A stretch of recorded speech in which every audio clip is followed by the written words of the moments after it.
Ya, Assalamualaikum. Pada kesempatan malam hari ini, izinkan kami untuk menjelaskan tentang hukum perburuan. Pada kesempatan kali ini, izinkan saya memperkenalkan nama. Saya Joshua Jacob dengan NIM D021 20 10 59 sebagai moderator pada kesempatan presentasi hari ini. Dan anggota saya ada Aditya Triputra dengan NIM D021 20 10 25 dan ada Kayo Bersambo dengan NIM D021 18 13 45 dan Kak Melkison dengan NIM D021 18 13 48. Yang pertama, pengertian hukum perburuan di Indonesia.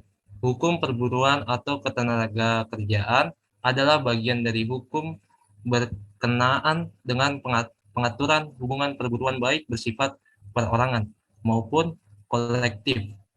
Secara tradisional, hukum perburuan terfokus pada mereka dalam kurung perburuan atau pekerja yang melakukan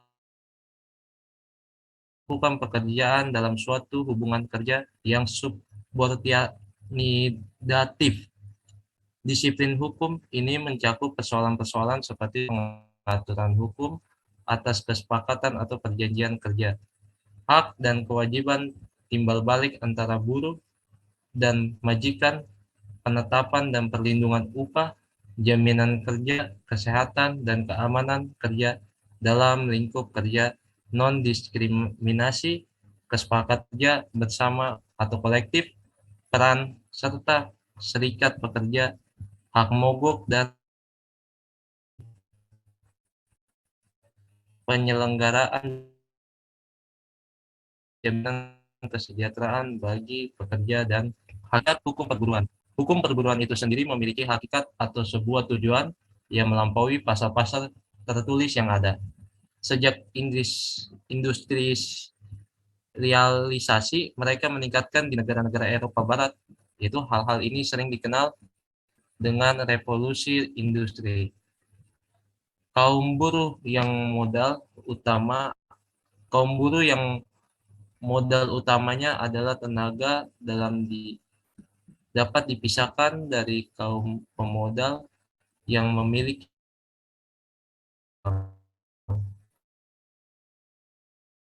saat pemodal melakukan akumulasi bisnisnya, ketimpangan kuasa antara pemodal dengan buruh mereka semakin mengangkat lebar.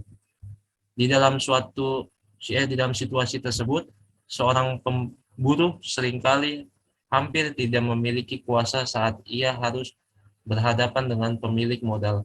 Hal ini mengakibatkan eksploitasi terhadap buruh dapat terjadi dengan mudah, seperti jam kerja yang tidak manusiawi atau pekerja di bawah kondisi yang membahayakan keselamatan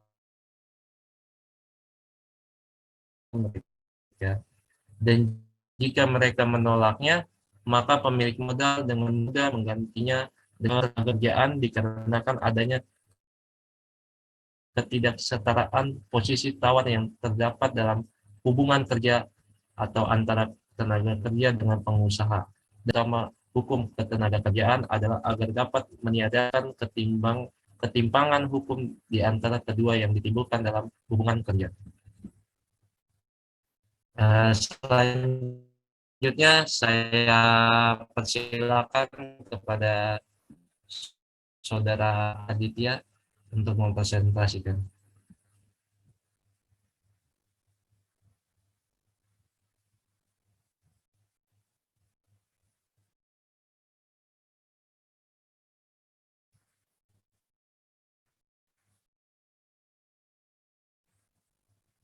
Apakah sudah bisa dilihat?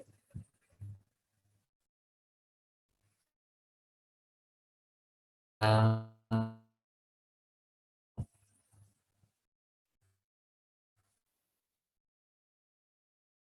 oh, oke. Okay.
Apakah sudah bisa dilihat?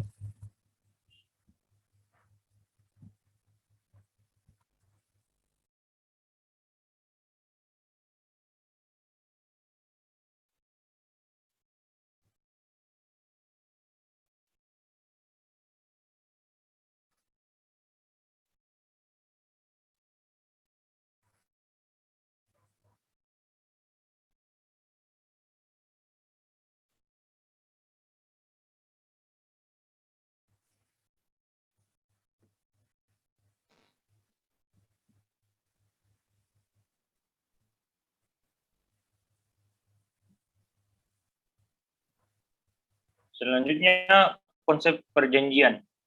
Ketentuan pasal 50 Undang-Undang Ketenagakerjaan menetapkan bahwa hubungan kerja terjadi karena adanya perjanjian kerja antara pengusaha dengan perjanjian atau buruh. Maka dari itu adanya perjanjian demikian sangatlah esensial. Perjanjian kerja dipahami mencakup ketiga elemen inti, yaitu pekerjaan, upah, dan otoritas atau kewenangan pemerintah.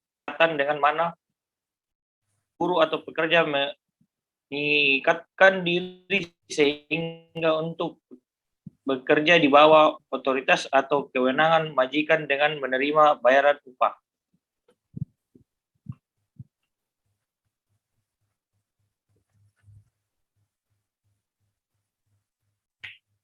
Selanjutnya, aspek penting dari perjanjian kerja ialah diwajibkan untuk diumumkan dalam wujud tertulis. Satu, Undang-Undang Ketenagakerjaan menyatakan bahwa perjanjian kerja dapat dibuat secara tertulis maupun lisan. Meskipun demikian, ketentuan pasal 54 ayat 1 Undang-Undang setidak-tidaknya harus mencakup nama, alamat perusahaan dan jenis usaha, nama jenis kelamin, umur dan alamat pekerjaan atau buruh, jabatan atau jenis pekerjaan, tempat pekerjaan, besarnya upah dan cara pembayarannya, syarat-syarat kerja yang muat hak dan kewajiban pengusaha dan pekerja atau buruh, mulai jangka waktu berlaku perjanjian, kemudian tempat dan tanggal perjanjian kerja dibuat, dan tanda tangan para pihak dalam perjanjian kerja.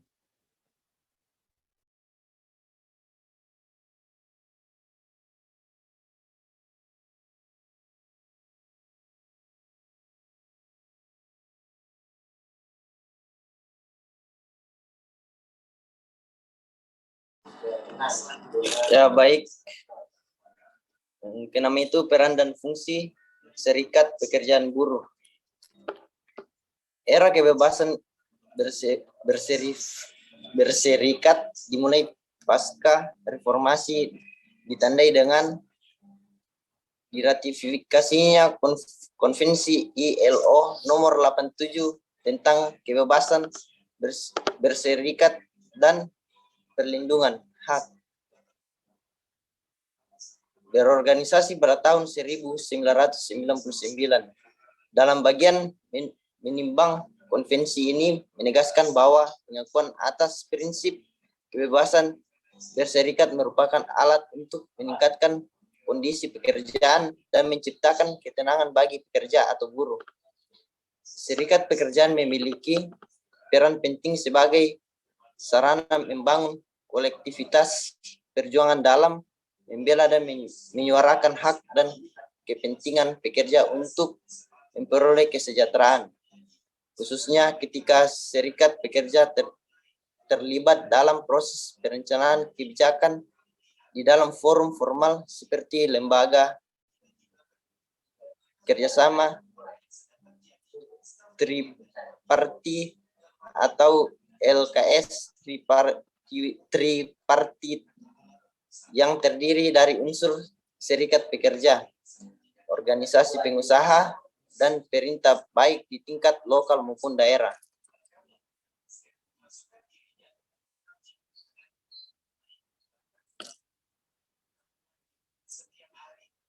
Tindak lanjut setelah konvensi ILO nomor 87 diratifikasi oleh pemerintah Indonesia 1 tahun berselang.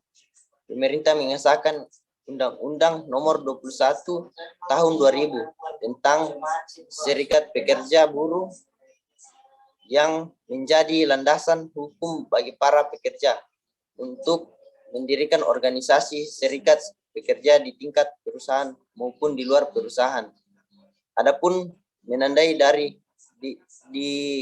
didirikannya organisasi serikat pekerja antara lain. Pertama itu organisasi yang dibentuk dari, oleh, dan untuk pekerja atau buruh baik di perusahaan maupun di luar perusahaan. Kedua itu bersifat bebas, terbuka, mandiri, demokratis,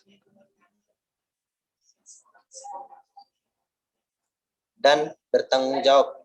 Yang ketiga itu memperjuangkan, membela, serta melindungi hak dan kepentingan pekerja atau buruh. Dan yang keempat itu meningkatkan kesejahteraan pekerja atau buruh dan keluarganya. Ya, oke. Terima kasih atas kesempatannya, teman-teman dan kakak-kakak. Ya, mungkin itu saja yang bisa kami sampaikan pada kesempatan presentasi pada malam hari ini. Kurang lebihnya mohon dimaafkan. Wassalamualaikum warahmatullahi wabarakatuh. Terima kasih.